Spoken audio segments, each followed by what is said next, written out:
Hello and welcome to another video. In today's video we talk about active voice, passive voice and also causative passive. Without hesitation and waste of time, let's start. First, let's see what is active voice sentence and then we can go to passive voice. She broke the window. This is a very normal English sentence. It has subject, she, third person pronoun for female, broke, that's main verb, irregular in simple past form, and object, the window. She broke the window. She was the cause of an action, or she made an action to the object here. Now, when we want to make an active sentence and change it to passive, don't forget we need to remove the subject. So definition of passive voice is a sentence without subject. And in previous sentence, because we have the subject she, then this is an active sentence. So in passive voice, we're talking about a sentence without subject. But the question is, why do we need passive voice? What's wrong with active voice? There are three reasons or three circumstances that we try to make passive voice or we need using passive voice. The first one is we don't know who the actor is. We don't know who did that action or who the subject is. The second one, we don't want to say who the actor is or who the subject is. So in first one, we don't know. And in the second one, we don't want to say, we don't want to announce it. The third reason, which is the most important reason for making and having passive voice sentence, is the action is more important than the actor. What does that mean? Well, imagine we're talking about academic life, we're talking about a research and presentation. So when you have searched about a topic or an issue for a long time and then you go to the stage to present it, instead of making yourself as a researcher bold, you try to make the the search itself, the result itself bold. So that's why in academic presentation, instead of saying my team and I worked hard on that project, or my team and I studied to achieve that result, you can convert it to passive and say that those results has been achieved. So you're making the result more important than the actors. And that's why in presentation, in academic presentation, you need it. Now let's make a passive voice sentence. You remember this sentence. She broke the window and we had subject, verb, and object.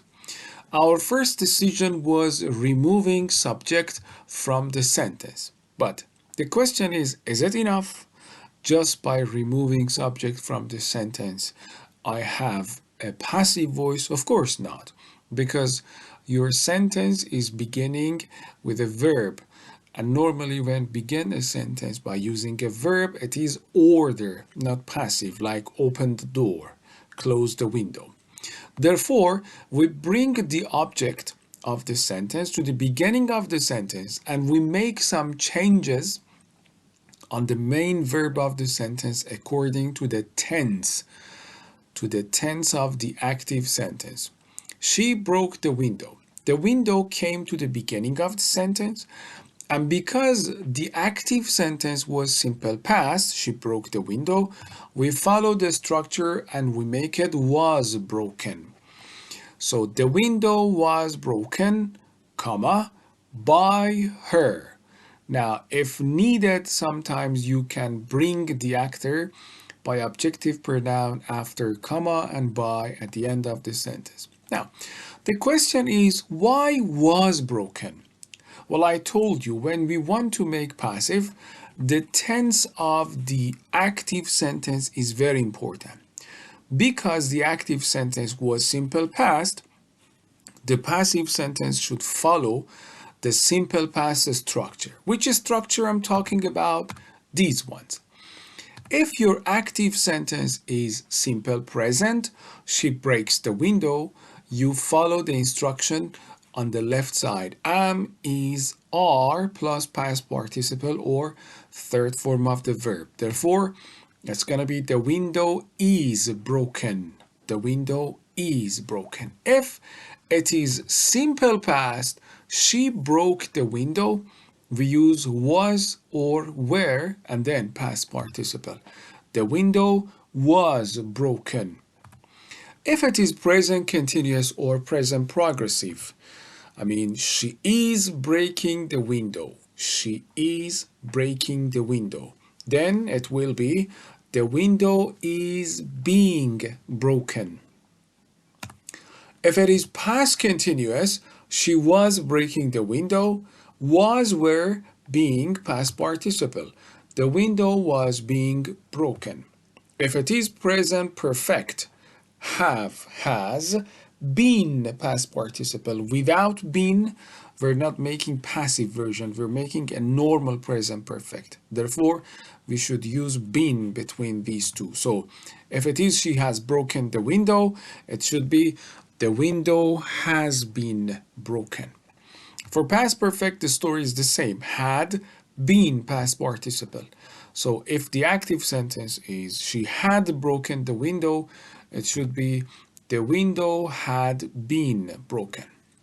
For modals, will, can, should, would, have to, must, also for going to, we just add be after them and then past participle. So if the active sentence was she will break the window, it will be the window will be broken.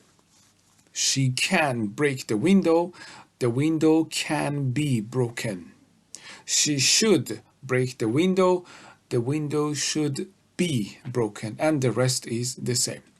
So if we make a quick revision, for 3 reasons we use passive voice. The first one is we don't know who the actor is. The second one, we don't want to say who the actor is. And the third one, which is the most important one, is showing that the action is more important than the actor. That's why we use passive voice. We are talking about simple version of passive voice. And according to the tense of the active sentence, as you can see, we follow the instructions on the left side to convert the active sentence to the passive according to its tense. Let's continue. Remember, sometimes having back-to-back passive voice sentences without mentioning the actor can be a bit confusing for the reader or for the listener. That's why sometimes we need to bring the subject or the actor into the sentence again. We make the sentence passive, the window was broken, then comma, by, and objective pronoun of the subject. The window was, comma, the window was broken, comma, by her. Now, the simple version of passive is over. Now we want to talk about causative passive. It's a bit tricky but very interesting. In causative passive, again, the actor, the real actor, is not available in the sentence. But the person who's the cause of this action is available in the sentence. What I mean can be easily clarified and understood by this, let's say, example. Imagine you want to have your hair cut. That's a causative passive. You want to go to the barber shop, ask the guy to cut your hair. So you go there, you pay him money, and you ask him to cut your hair. Without going there, he's not going to cut your hair. So you are the cause of this action. And that's why we will have your pronoun in a sentence. The structure is have something done. Have is the main verb. If you want to talk about future, it will be will have or going to have something. and then done. Done here is the third form of the verb that the action appears into. Look at this example. It says, I had my photo taken. Had my photo taken. So the action was in the past. Now, the question is, that pronoun I, is it the subject of the sentence? Not at all. He's not the person who took the photo. He's the person who paid money or who asked someone to take his photo. So I had my photo taken. It means that I asked someone else to take a photo of me. Or if it is future, I will have my hair cut. Next week or next weekend, I will go to the barber shop and I ask the guy to cut my hair. Did I cut my hair myself? No. I am at the beginning of the sentence because I am the cause, causative passive, the cause of this action, not the real actor. I will have my hair cut. You know that cut in all three forms appears the same. Cut, cut, cut. All right. So if we want to talk about past, we change have to had, then that's something, part of the story, and then the third form of the verb that we're going to use. Don't forget, you don't begin by subject, you begin by the cause of that action. All right, causative passive might look a bit tricky, but it needs more practice, and I'm pretty sure that you can handle a lot. I am asking you to write a causative passive in the comment. It can be about homework, doing your homework. It can be about cleaning your home. So you will ask someone to clean your home, or you will ask someone to help you to do your homework. And then you can prove that you have fully understood both passive and causative passive. Thank you very much. See you in the upcoming videos.